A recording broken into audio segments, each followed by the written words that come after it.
नमस्कार मित्रांनो, कुण्या राजाची घराणी या मालिकेच्या आजच्या भागामध्ये उमेर हा हॉस्पिटलमध्ये येतो आणि तेथे चहाचे हॉटेल असतो।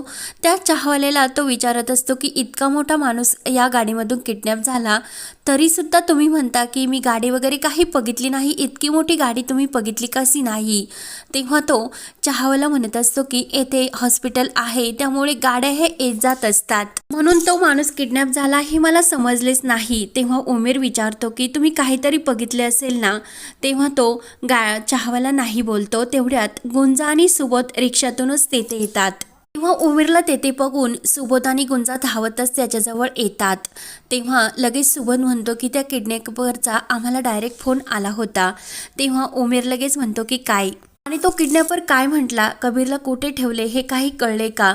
तेव्हा सुबोध म्हणतो की नाही। सुबोध म्हणतो की कबीरने त्या किडनॅपरला माफीना मामा निघून देवा असे त्याने आम्हाला कबीरला समजवण्यासाठी सांगितले होते आणि त्यासाठीच फोन केला होता, परंतु कबीरने माफीनामा लिहिण्यासाठी नकार दिला आणि त्या किडनॅपरने लगेच फोन कट केल्याचे सुबोध सांगतो। तर उमेर म्हणतो कबीर खूप जिद्दी आहे आणि तो माफीनामा लिहून देणारच नाही। मी सुद्धा येथे हॉस्पिटलमध्ये काही क्ल्यू वगैरे काही मिळतो की नाही ते बघण्यासाठीच येथे आलो होतो। गाडी कुठून आली आणि कुठे गेली याबद्दल मी विचारपूस करतच होतो, परंतु काहीच समजले नाही। तेवढ्यात लगेच गुंजा म्हणते, गुंजा लगेच तेथे येते आणि गाडी इकडून आली होती असे ती दाखवतच असते। तेव्हा गुंजा म्हणते की एक मिनिट, मला सर्व काही आठवून द्या, म्हणून गुंजा आपले डोळे झाकते आणि तो घडलेला सर्व प्रकार आपल्या चेहऱ्यासमोर आठवू लागते। तेव्हा गुंजाला आठवते की मी त्या माणसाचा चेहरा बघितलेला आहे। तेव्हा गुंजा लगेच डोळे उघडते आणि म्हणते की ज्या माणसाने आपल्या कबीर साहेबांना किडनॅप केले त्याचा चेहरा मी बघितलेला आहे आणि त्या माणसाचा चेहरा पूर्ण मला आठवतोय। मला जर चित्र काढता येत असते तर मी आता लगेच त्याचे चित्र काढले असते, परंतु त्या माणसाचा चेहरा पूर्णपणे मला आठवतो आणि तो मी कधीच विसरणार नाही। उमेर आणि सुबोध गुंजाला सर्व काही विचारू लागतात। त्यानंतर इकडे कविता सर्वांना म्हणत असते की मी सर्वांना जेवण वाढण्यासाठी पान घेऊ का? तेव्हा लगेच माया म्हणते की नाही, मला सुद्धा जेवायचे नाही, तुमच्याकडे जेवल्यानंतर मला ॲसिडिटी होत असते। तर लगेच सर्वेश म्हणतो की अगं मग तुला जेवणासाठी कोणी आग्रह केला नाही, तू नको जेवू। सर्वेश कविताला म्हणतो की जेवणाचा घाट वगैरे काहीच घालू नको। तेव्हा विजय सुद्धा म्हणते की कविता राहून दे, अशा परिस्थितीत खरंच कोणी जेवणार नाही। त्यावर सर्वेश हा मधूला विचारतो की अगं अशोक दादांचा काही फोन वगैरे आला की नाही? तेव्हा मधू म्हणते की नाही, सकाळपासून ते वनवन फिरतात परंतु अजून सुद्धा काही फोन वगैरे नाही। तेव्हा मृण्मयी सुद्धा रडतच म्हणत असते की खरंच अजून कोणतीच बातमी आपल्या कानावर नाही पडली। तेव्हा लगेच माया म्हणत असते की धाडसी हिरोईन गुंजा नक्की कबीरला घेऊनच येणार। तेव्हा विजय लगेच मायावर रागवते आणि नेहमीच कसे असे कडू बोलत असतात को, या निगेटिव्ह विचारांचा तुम्हाला काही त्रास वगैरे होत नाही का? तर माया म्हणत असते की अहो बोलणारे कसे बोलतच असतात, परंतु जे पोलिसांना जमत नाही ते आपल्याला का जमेल? तेवढ्यात गुंजाही धावतच काका बोलत येते। सर्वेश विचारतो की अगं काय झाले गुंजा? गुंजा सांगू लागते की जेव्हा ते आपल्या साहेबांना ते गुंड किडनॅप करत होते ना, तेव्हा एका गुंडाशी माझी झटापट झाली होती।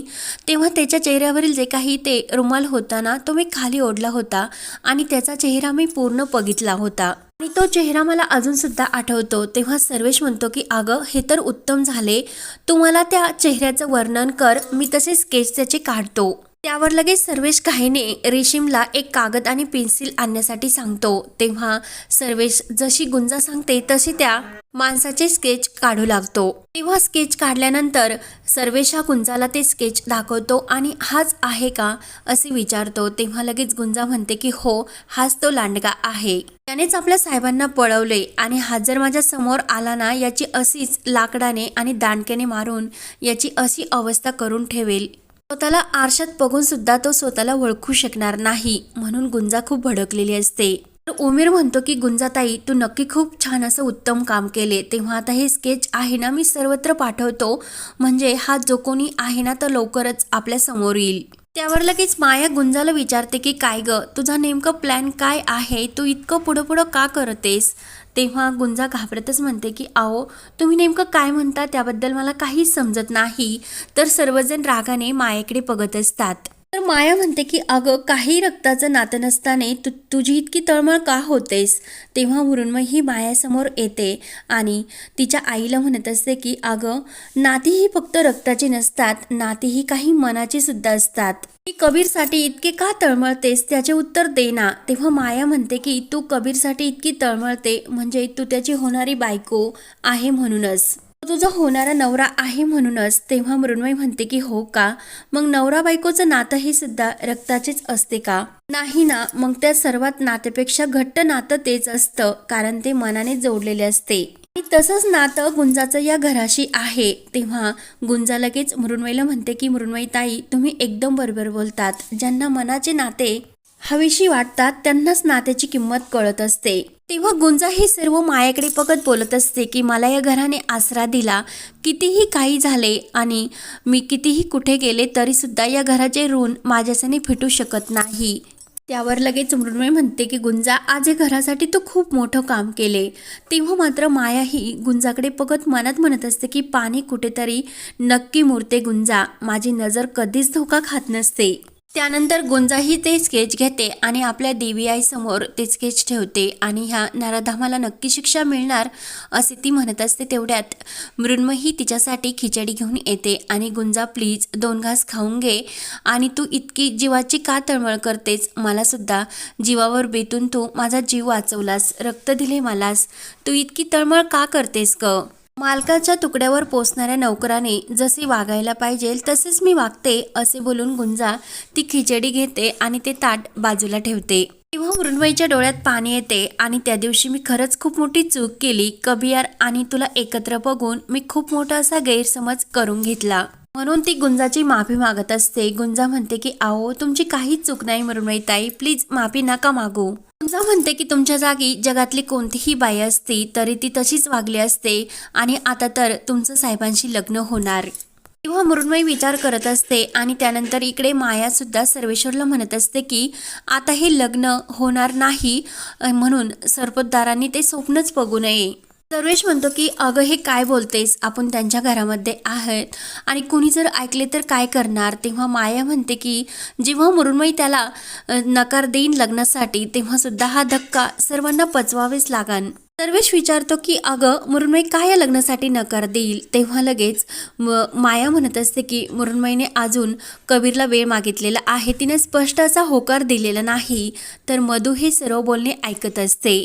माया म्हणते की हॉस्पिटलमध्ये जरी मृण्मयीने त्याला काही वेळ मागितला असेल पण अजून सुद्धा मृण्मयीच्या मनामध्ये कबीरविषयी शंका आहेच आणि तो संशय सुद्धा. तेव्हा सर्वेश म्हणतो की माया हे दिवसा बघण्याचे स्वप्न तू सोडून दे आणि माझा पूर्ण मृण्मयीवर विश्वास आहे. तू तिच्या मनामध्ये जे काही विष पेरले ना ते सुद्धा आणि ते पचवेल सुद्धा ती आणि लगेच लग्नाचा निर्णय सुद्धा ती लवकरात लवकर घेईल, हे तू बघतच राहा. हे लग्न सुद्धा लवकरच होणार. तेव्हा माया चिडते आणि मला इथे थांबायची अजिबात इच्छा नाही, मृण्मयी येईपर्यंत मी तिची वाट बघते. तेव्हा माया रागाने बाहेर निघून जाते तर मधू आपले डोळे पुसते आणि तिला तर खूप वाईट वाटलेले असते. त्यानंतर इकडे गुंजा ही मृण्मयीला विचारत असते की तुमचं साहेबावर प्रेम तर आहे ना आणि तुम्ही साहेबाबरोबर लग्न करणार ना. तेव्हा मृण्मयीच्या डोळ्यामध्ये पाणी येते. मृण्मयी म्हणते की अगं जेव्हापासून कबीर किडनॅप झाला तेव्हापासून माझं कशातच मन लागत नाही, तेव्हापासून मी त्याचाच विचार करते. माझा जीवस्सा अगदी त्याच्यासाठी कासावीस झाला, मग हे प्रेम नाही तर काय म्हणतात. पण आमच्यामध्ये आता एक गैरसमजाची खूप मोठी अशी दरी निर्माण झाली. तेव्हा गुंजा म्हणते कसली दरी. तेव्हा मृण्मयी रडायला लागते आणि त्या दिवशी कबीर मला किती हॉस्पिटलमध्ये विनवण्या करून विचारत होता, परंतु मी त्याला वेळ मागितला आणि हे सर्व माझ्यामुळेच झाले, म्हणून मृण्मयी आणखीनच रडत असते. गुंजा तिला समजावते. तेव्हा कबीर येईन आणि मोठ्या मनाने तो मला माफ करील, तेव्हा तर कुठे माझी या सर्वातून सुटका होईल. हे सर्व तर मी कुणाला सांगू शकत नाही, पण तू या सर्व घटनेचा भाग होती म्हणून मी तुला हे सर्व सांगितले.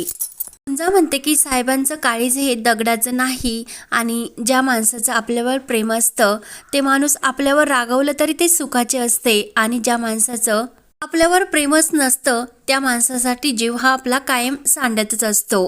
गुंजा सुद्धा खूप रडत असते. मृण्मयी म्हणते की अगं गुंजा. तेव्हा गुंजा लगेच आपले डोळे पुसते आणि मी माझ्या मैत्रिणीचं आयुष्य पूर्णपणे बघितलेले आहे असे खोटे मृण्मयीला सांगते. मृण्मयी म्हणते की अगं नक्की ते आल्यानंतर आमचं सर्व काही ठीक होईल ना गं. गुंजा म्हणते की हो 101%.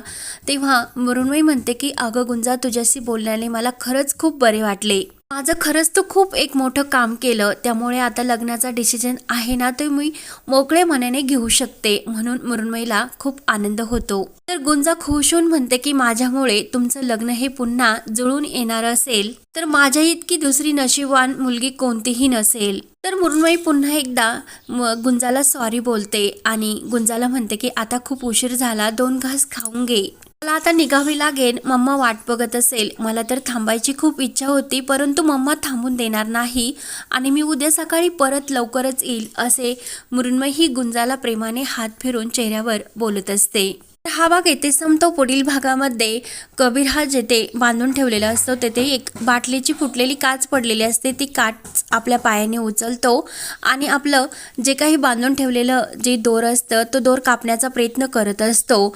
तेव्हा मात्र आता कबीर यामध्ये यशस्वी होईल का आणि त्यातून त्याची सुटका कशी होईल हे बघण्यासाठी चॅनलला नक्की सबस्क्राईब करत राहा. धन्यवाद.